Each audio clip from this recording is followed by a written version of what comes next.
Hello everybody, welcome to the Chess Harbor. My name is Raf and today I want to show you another game from the Club Chess Championship. The game starts with the move d4. I play the move c5, the old Benoni. I like starting with this move because it kind of defers opponents from playing the London system, because now I can just immediately I can very simply play knight to f6, queen to b6, immediately pressurize the center and the b2 pawn. So it kind of defers that. If they want to play a move like e3 or c3, it's kind of ugly. I can very easily just capture back, and we're gonna get the same kind of position where I have pressure on the center. That's not really what they want to be facing. So the best move is the move d5, which is what my opponent also played. Now I play the move knight to f6, and my opponent played the move c4. So we kind of reversed into a Benoni.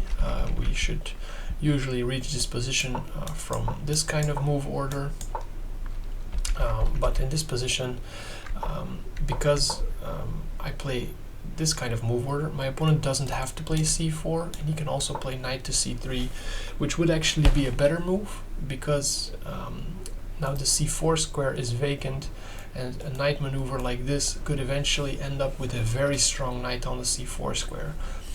Especially if you can ever play a4 and b5, and I can never play the move b5, the c4 square would be eternally weak, and a knight there would be an absolute monster. So that would be the best way for my opponent to play. But he played the move c4, and now I play the move b5, the Benko Gambit. I absolutely love this gambit. I think it's so much fun to play. I think it gives black excellent chances, not only to draw, but especially to win as well. There are a lot of ways to decline this position. You can play a move like b3. You can just play a move like e3 or knight to f3. My opponent did accept it. Now I play the move a6, and my opponent did not take the pawn on a6. Instead, he played the move e3, which is a more modern way to accept the gambit, because if I would take back, yeah, of course he can also just take back with the bishop, and after queen a5 check, knight c3, bishop b7, bishop d2, queen to b6, a4, knight takes on d5, knight to f3. The position would be equal in material, but white has a nice advantage here, because these squares on my queen side are very weak. The light squares are really a problem, and I'm kind of underdeveloped. Still have this bishop and the knight not out. My king side pawns haven't moved, so the bishop can't get out really quickly either. So white has a nice sturdy advantage here. So instead, what I played after the move e3 is move bishop b7 immediately. That's what I learned, but it leads to the kind of same position. So knight to c3, queen a5 to pin the knight, bishop to d2, a takes on b5, bishop takes on b5, and now queen to b6. So this pawn is still not recovered, and my opponent tries to hang on to it with queen to b3. So not allowing me to take it back. Let's say here in this position, I thought he had another threat. I thought he had a threat to take here with check and take back my position. So say I play a daft move like h6, taking here, I thought, yeah, he's trying to play for this trick, but of course I can just take back with the knight, and it actually protects my queen. So that wouldn't work. Turns out my opponent just played this to protect his center.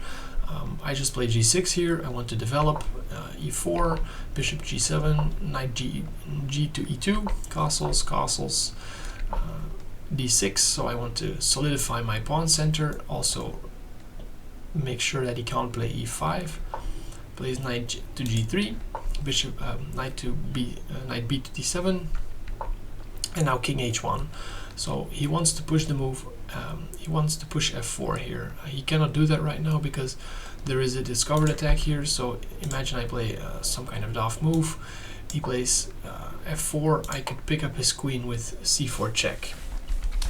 So that's why he prepares this first with king h1, bishop to a6. So now I want to take over this diagonal. this bishop is really passive on b7 because it's just staring at some pawns, so I have to do something about that. So I play bishop to a6, bishop takes, and here I take back with the queen. I could have taken back with the rook as well. This allows some kind of queen trade. I've got knight pressure on the b file here with these two open files, so it would actually be somewhat okay for me to play this, especially after like a move like knight g4. I can hop in here. The knight has a good square on e5 where it has an outpost on d3 as well, and I get these two open files, so it would be also kind of a dream Benko position, because there is a lot of pressure along the long diagonal. My knights have good homes, but white would still have a small edge because they still have this extra pawn, and at some point they might be able to push their extra a pawn, and yeah, I didn't really want to play that. So instead I took back with the bishop, with the queen. Now he moves this queen back to c2, just protecting e4, and I played the move c4. And I could tell by my opponent's facial expression that this move was a little bit unexpected for him, but it's actually a very normal Benko move. So you want to open up the c5 square for your knight, and from c5 the knight can also jump to d3, and now that is protected by the pawn. And also this pawn on c4, it kind of blocks the queenside pawns, so it's actually a very normal move here. So he plays rook to b1 now, rook a to b1, and I play knight to c5 as advertised.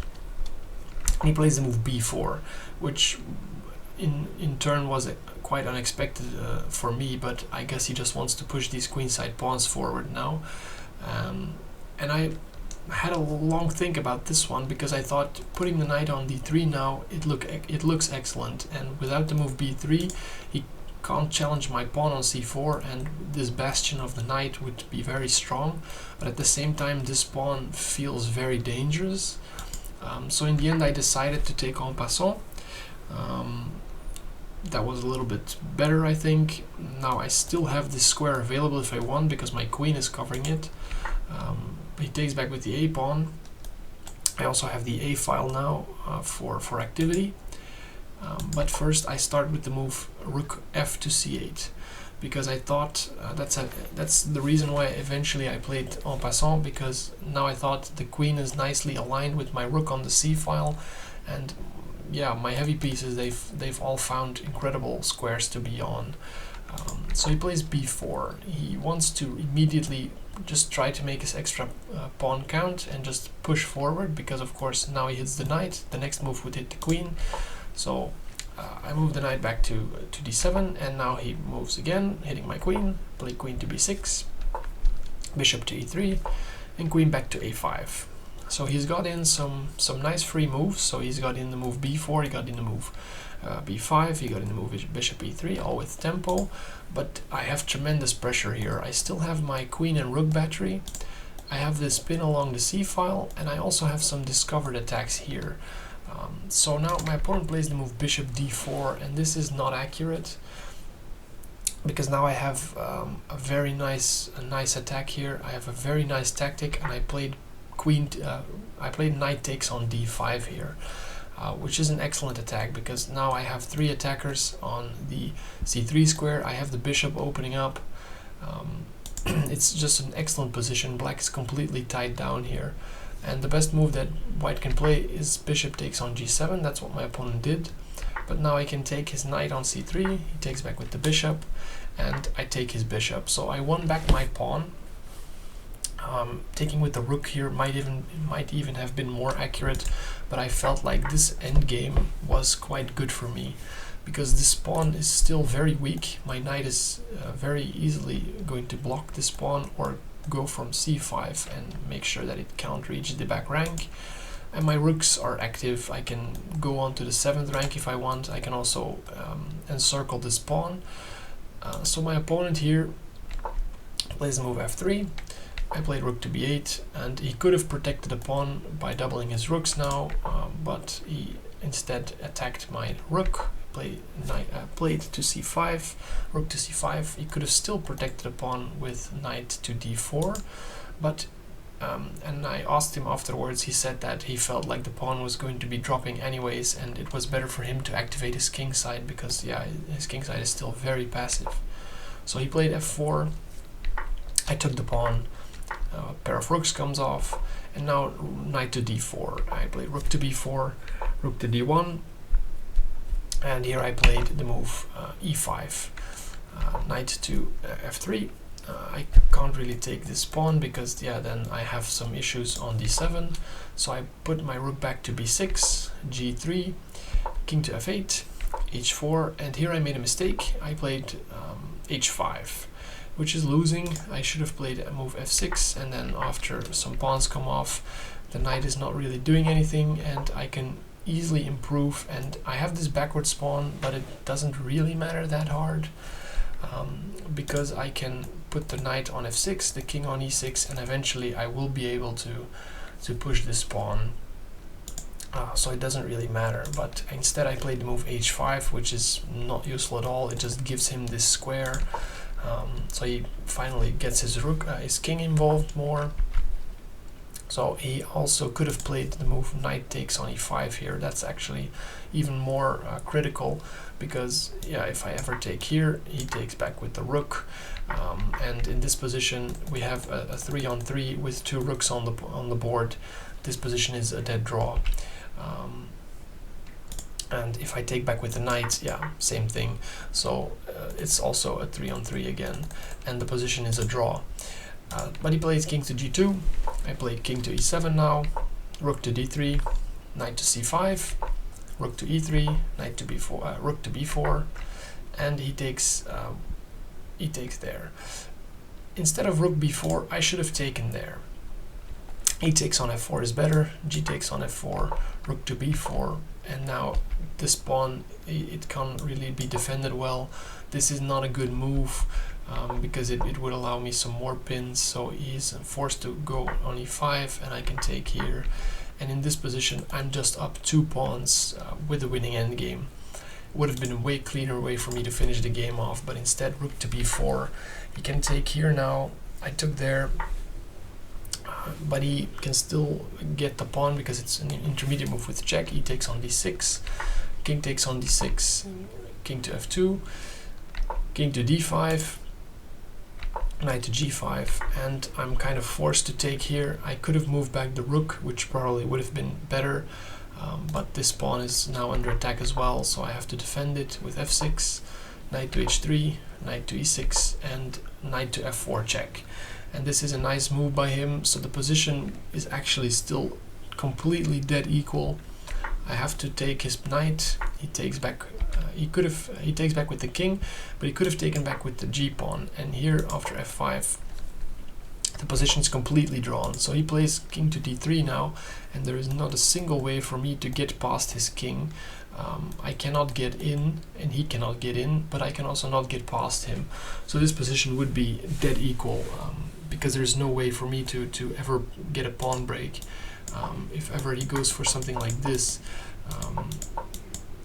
I would lose, because he is first, and of course that's not a bishop, but that's a queen. He would be first, so I cannot do that.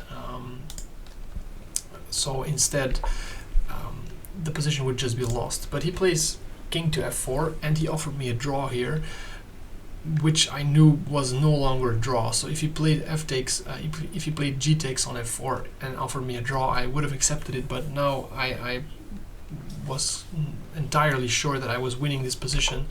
So I play king to d4 now, and his king can no longer go forward. So the only way is back.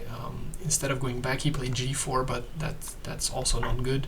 So I can just take, move my king in closer, and at some point he has to go back, so that's what he does. Now I can start pushing my pawn. This pawn, of course, is completely held, so he has to move back, and now I can push his king away. I have the opposition, so he goes onto h3, but now I can just move my king in closer, and once my king reaches e2, there is no way to stop the promotion, and he actually surrendered now. So in the end, the position could have been drawn by my opponent at multiple points in the game, but he messed up in the end game because I also messed up in the end game. He could have had a draw, but in the end he messed up, and eventually he got me a win. But it was a very interesting position from the opening, so I definitely like the Benko Gambit. I think it's an excellent way for black to play. I absolutely love this gambit, and I hope I get to play this gambit a lot in the oncoming club championship years, because I think this is absolutely fantastic to play. It gets you so much counterplay along the long file, like along the long diagonal, and against the queen side of the opponent with these A and B files.